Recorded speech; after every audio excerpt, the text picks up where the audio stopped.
Hello दोस्तों, pinkies life में आपका स्वागत है। आज मैं बनाने जा रही हूँ सरसों का साग। ठंडियाँ आ गई है तो उसमें सरसों का साग बहुत ही अच्छा मिलता है।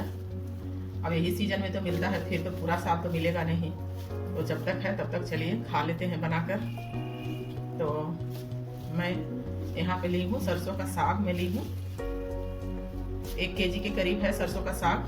तो उसमें मैं डालूंगी 250 ग्राम पालक मैं डालूंगी। अगर जो बथुआ है तो साथ में बथुआ भी डाल दीजिए। उससे क्या होगा कि अच्छा टेस्ट भी आएगा और मतलब एकदम अच्छे से एकदम चिकना भी हो जाएगा साग। तो बथुआ इसीलिए डालते हैं कोई भी साग में। हमारे यहाँ बिहार में चना और एक और होता है, उसको खिसाड़ी बोलते हैं, उसमें भी हम लोग डालते हैं बथुआ चिकना करने के लिए उससे। तो चलिए साग को अच्छे से तोड़ लेते हैं।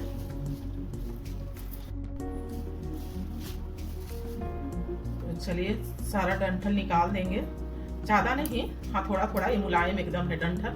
तो इसे रखेंगे। तो इस तरह से सारा साग तोड़ लेंगे, डंठल निकाल देंगे। एकदम खिंचा है अभी, इसका डंठल भी ठीक है।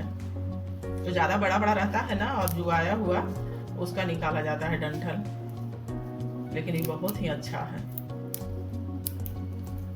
तो इस तरह से साग तोड़ लेंगे सारा, जैसे तोड़ रही हूँ। तो साग को मैं अच्छे से मैं तोड़ ली हूँ। तो चलिए अब इसे धो लेते हैं, धोने के बाद इसे काटेंगे। तो ये सरसों वाला साग है और यहीं पे पालक है, इसे भी मैं अच्छे से मैं इसका जड़ में तोड़ ली हूँ। तो चलिए दोनों साग को धो लेते हैं अच्छे से 4-5 पानी से, क्योंकि इसमें मिट्टी रहता है ज़्यादा।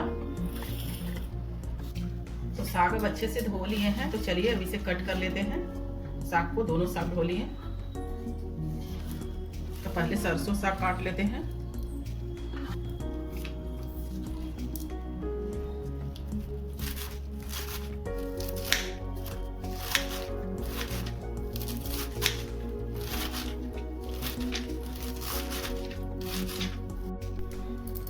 तो मैं सारा साग काट के मैं तैयार कर ली हूँ। मैं दोनों साग, सरसों पालक दोनों। तो चलिए इधर कुकर भी चढ़ा लिए थे चूल्हे पे पानी गर्म होने के लिए। तो अब पानी गर्म हो गया है। तो चलिए अब साग डाल देते हैं कुकर में। आप चाहे तो इधर भी बना सकते हैं, बिना कुकर का भी बना सकते हैं, टोकना में भी। कोई मोटा तले वाला जो बर्तन होगा उसमें भी बना सकते हैं आप साग। लेकिन कुकर में मैं बना रही हूँ, थोड़ा जल्दी बन जाएगा, तो इसीलिए। तो एक 1.25 केजी साग था, 1 केजी सरसों साग था, 250 ग्राम था पालक। तो मैं इसमें डाली हूँ 250 ग्राम मैं पानी डाली हूँ। 2 से 250 ग्राम पानी था, क्योंकि और तो साग भी तो पानी छोड़ेगा, तो इसीलिए। तो सारा साग हम डाल दिए हैं कुकर में। अब यहीं पे मैं डाल रही हूँ थोड़ी सी अदरक, 4 ठो लहसुन की कली, 2 हरी मिर्च, तीखा ज्यादा कम आप अपने हिसाब से कर लीजिएगा। और मैं डाल रही हूँ नमक स्वाद अनुसार। अगर जो नमक कम लगेगा तो चखने के बाद डाल देंगे। मैं नमक कम ही डाली हूँ। तो चलिए ढक्कन बंद करके 7-8 सीटी लगा लेते हैं, तब उसके बाद मिलते हैं। तो चलिए गैस इसका खत्म हो गया है, अब चेक करते हैं।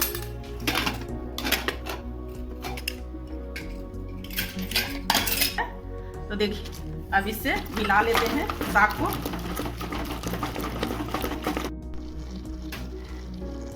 तो अब साग अच्छे से चिकना हो गया है।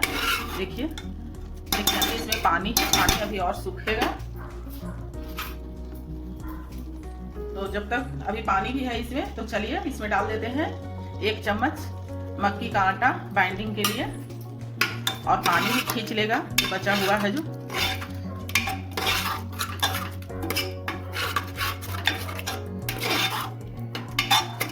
तो अब इसमें मक्की का आटा नहीं डालेंगे। अब देखिए 1 चम्मच से ही अच्छा बाइंडिंग आ गया है इसमें साग में। इसका खाली पानी थोड़ा सा और सुखा लेते हैं, उसके बाद गैस का फ्लेम हम बंद कर लेंगे। अब इसमें तड़का इसका तैयार करेंगे साग का।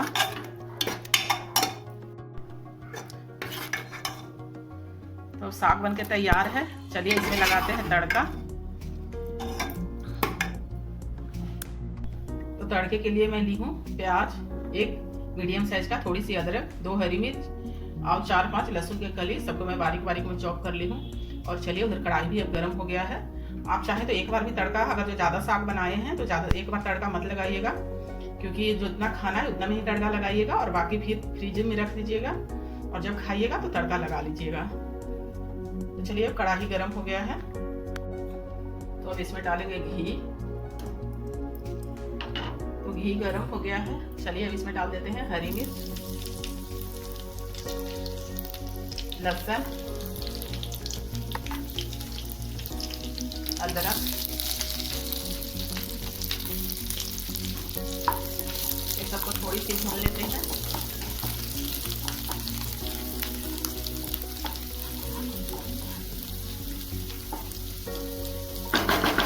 तो अदरक लहसुन मिर्च अच्छे से अब भून गया है, तो चलिए अब यहीं पे प्याज डाल देते हैं।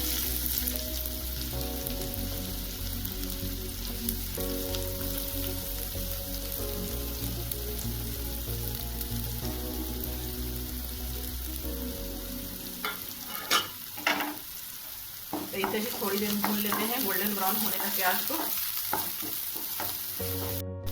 तो चलिए प्याज अब अच्छे से गोल्डन ब्राउन हो गया है, अब इसमें डाल देते हैं साग।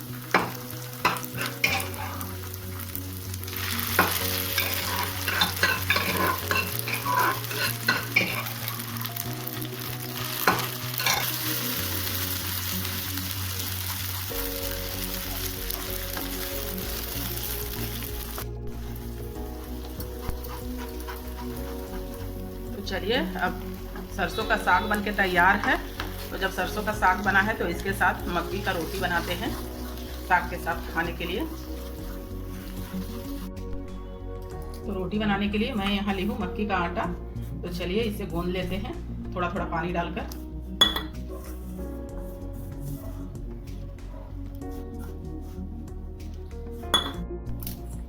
तो मैं डो लगा के मैं तैयार कर ली हूँ।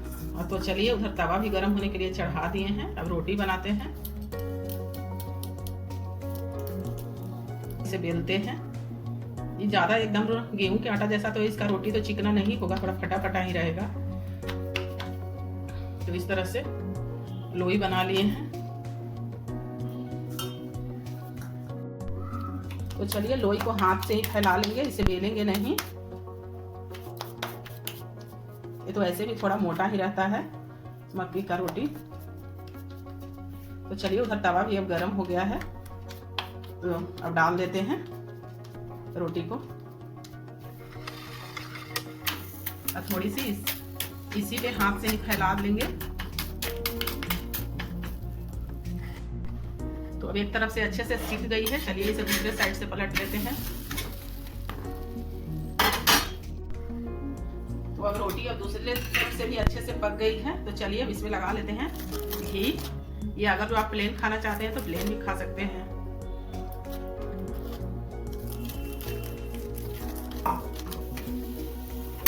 एकदम फूले फूले मक्की का रोटी बनके तैयार है।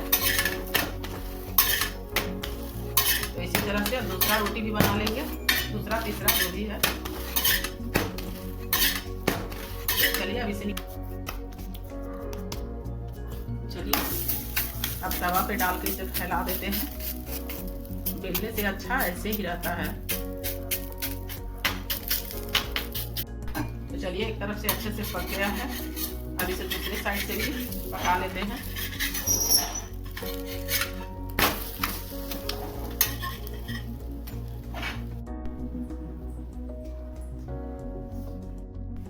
तो सरसों का साग और मक्की का रोटी बनके तैयार है।